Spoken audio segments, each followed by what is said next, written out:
Olá! Este é o Boletim Diário de Notícias da Ucrânia. Inscreva-se para acompanhar todas as atualizações. Hoje, 26 de dezembro, falaremos sobre os seguintes temas. O presidente Volodymyr Zelensky confirmou a reunião com o presidente dos Estados Unidos, Donald Trump, acrescentando que muito pode ser decidido antes do ano novo. Como resultado de uma operação única que durou mais de 100 dias consecutivos, a Ucrânia liberta 5 aldeias na região de Dnipro. Kupiansk, um lugar onde a propaganda russa encontrou a realidade ucraniana. Fatos que agora são reconhecidos até mesmo por blogueiros militares russos. Saiba mais em nossa reportagem para você. O presidente Volodymyr Zelensky confirmou os preparativos para uma reunião de alto nível com o presidente dos Estados Unidos, Donald Trump, acrescentando que muito pode ser decidido antes do ano novo. Fontes diplomáticas informaram ao Kyiv Post, jornal ucraniano em língua inglesa, que Zelensky deve viajar para Mar-a-Lago, na Flórida, onde fica a residência de Trump. A visita poderá ocorrer já a 28 de dezembro, se tudo correr conforme o planejado. Zelensky também anuncia algumas novas ideias para o plano de paz, sinalizando o fim das vagas platitudes, já que a Casa Branca estabelece prazos para o final do ano. O presidente da Ucrânia acrescenta que alguns documentos estão quase prontos e alguns documentos estão totalmente preparados, enfatizou. Zelensky também detalhou uma maratona de 1 hora de telefonema na quinta-feira com os enviados presidenciais aos Estados Unidos, Steve Witkoff e Jared Kushner, descrevendo a discussão como um mergulho profundo nos formatos, reuniões e prazos necessários para interromper o derramamento de sangue. Mas as partes mais difíceis, garantias de segurança, aplicação da lei e compromissos legais da Rússia ainda estão muito por resolver. Um dos pontos do chamado Plano de Paz é a realização de eleições na Ucrânia o mais rápido possível.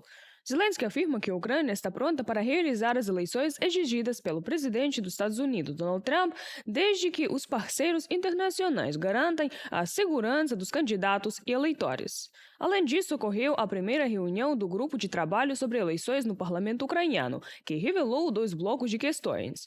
Até o momento, cerca de 600 pessoas já aderiram ao grupo. If President Trump is speaking more. Se o presidente Trump está falando mais sobre as eleições na Ucrânia, quero dizer abertamente que podemos tentar realizar eleições. A Ucrânia não está se escondendo da democracia, mas para que as eleições sejam possíveis, é necessário que haja segurança. E os Estados Unidos podem nos ajudar muito. Se há necessidade de eleições agora, deve haver um cessar-fogo, pelo menos durante o processo eleitoral e a votação. Os Estados Unidos devem conversar com o lado russo sobre isso. Mas até que ponto é realista realizar eleições num país em guerra? Levantar a questão das eleições antes do fim das hostilidades e da assinatura de um acordo de paz criou uma pressão adicional sobre a Ucrânia, principalmente por parte da Rússia.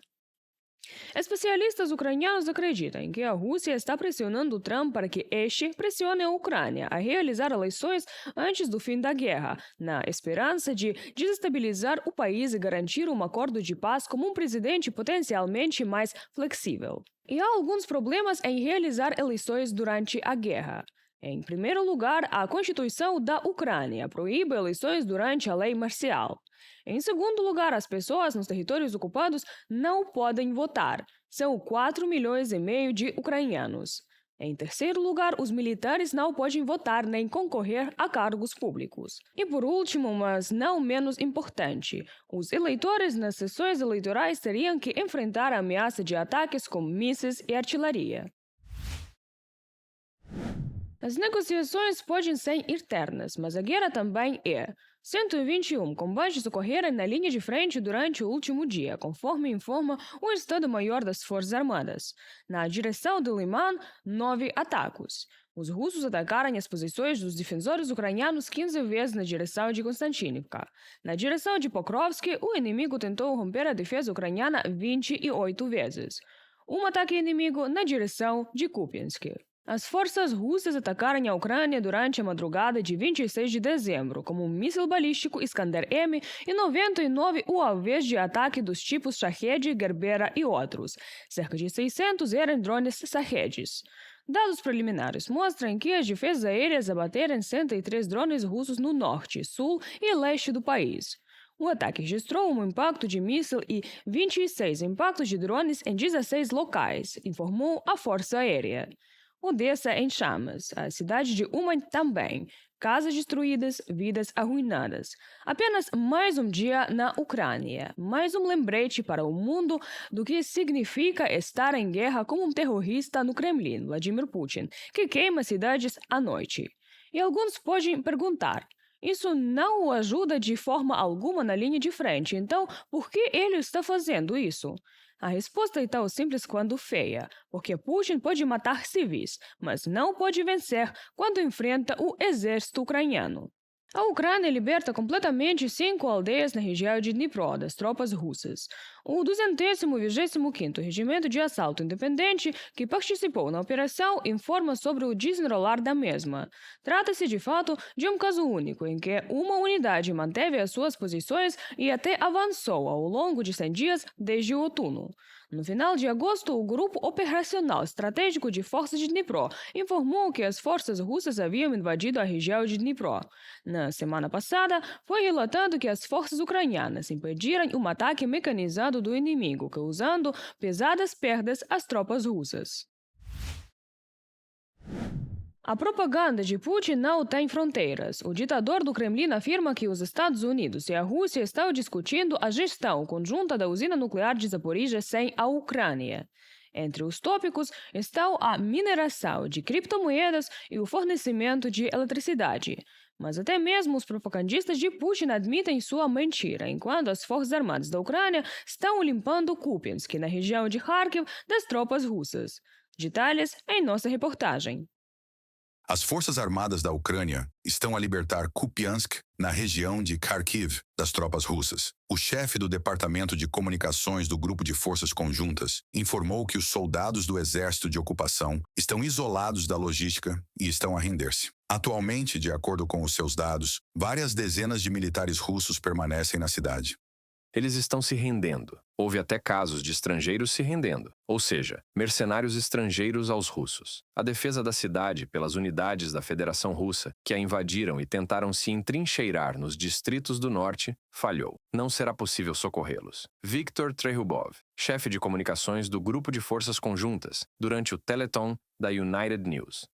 Notavelmente, o chefe do Estado-Maior russo, Gerasimov, informou Putin sobre a captura de Kupiansk já em 20 de novembro. No entanto, isso é típico das mentiras do Kremlin. Lá, eles deliberadamente exageram as perdas das forças de defesa da Ucrânia, enfatizam a suposta vantagem de recursos de Moscou e abafam as falhas táticas do exército russo. O Financial Times, citando fontes, escreve que o ditador começou a se reunir regularmente com um círculo restrito de pessoas de confiança. Eles estão tentando alertar Putin de que a guerra está se tornando um fardo insuportável para a economia do país. No entanto, o chefe do Kremlin ainda prefere acreditar que a Rússia é capaz de vencer. В дипломатическом формате для Путина всегда выгоден блеф. No âmbito diplomático, blefar é sempre vantajoso para Putin. E assim que ele sente que a situação está extremamente acalorada e que é impossível avançar, ele usa a tática nas negociações diplomáticas de atualizar a questão das armas nucleares. Ele fez isso em maio de 2022. Ele fez isso durante a contraofensiva das Forças Armadas Ucranianas, na região de Zaporizhzhia, em 2023. Ele fez isso no outono passado, ao lançar o Oreshnik, no Dnipro, e também brandir armas nucleares. De acordo com a Bloomberg, o Kremlin rejeitou o rascunho do plano de paz de 20 pontos que os Estados Unidos coordenaram com a Ucrânia. Fontes da agência observam que, em Moscou, o documento é visto apenas como um ponto de partida para novas negociações. O Kremlin ainda exige garantias de não expansão da OTAN para o leste, fixação do status neutro da Ucrânia em caso de adesão à União Europeia, bem como o status não nuclear de Kiev e a redução do tamanho das forças armadas ucranianas. Ao mesmo tempo, a Rússia não está totalmente pronta para abandonar o projeto do plano de fim da guerra. O Kremlin não quer piorar as relações com o presidente dos Estados Unidos, Donald Trump. Analistas do Instituto para o Estudo da Guerra acreditam que o ditador russo ainda terá que fazer concessões. O Kremlin precisará ceder nas exigências que há muito tempo vem insistindo, incluindo muitas que são incompatíveis, não apenas com o mais recente plano de paz de 20 pontos, mas também com o plano inicial de 28 pontos, de um relatório do Instituto de Estudos da Guerra. Uma das principais razões pelas quais o país agressor terá que moderar seus apetites é a banal falta de dinheiro no orçamento. explicam os especialistas. As despesas da Rússia com a guerra contra a Ucrânia estão aumentando, enquanto as receitas do país estão diminuindo rapidamente. Российская экономика в достаточно сложном положении, и A economia russa encontra-se numa situação bastante difícil e começaram a surgir problemas sistêmicos. O preço do petróleo russo, com descontos, ronda atualmente os 35 a 34 dólares por barril. Entretanto, o custo médio de extração do petróleo russo é de cerca de 40 a 45 dólares por barril. Ou seja, se este preço se mantiver durante um período suficientemente longo, pelo menos 6 meses, a Rússia ficará simplesmente sem dinheiro. O Kremlin está vendendo quantidades recordes de ouro para a China, aumentando impostos, taxas e tarifas para a população e as empresas. Mas ainda não há dinheiro suficiente. Para cobrir o déficit orçamentário, as autoridades estão tentando fazer empréstimos internos. Em 2025, o volume de colocações de títulos do governo no mercado interno atingiu um recorde histórico, mais de 7 trilhões de rublos. Reportagem de Nikita Skoblikov para UATV Notícias. É tudo por hoje. Deixe seu comentário e conte para nós o que você acha sobre a possibilidade de paz na Ucrânia em situação atual. Se quer ficar atualizado sobre os últimos eventos, inscreva-se no nosso canal e ative o sininho. Glória à Ucrânia!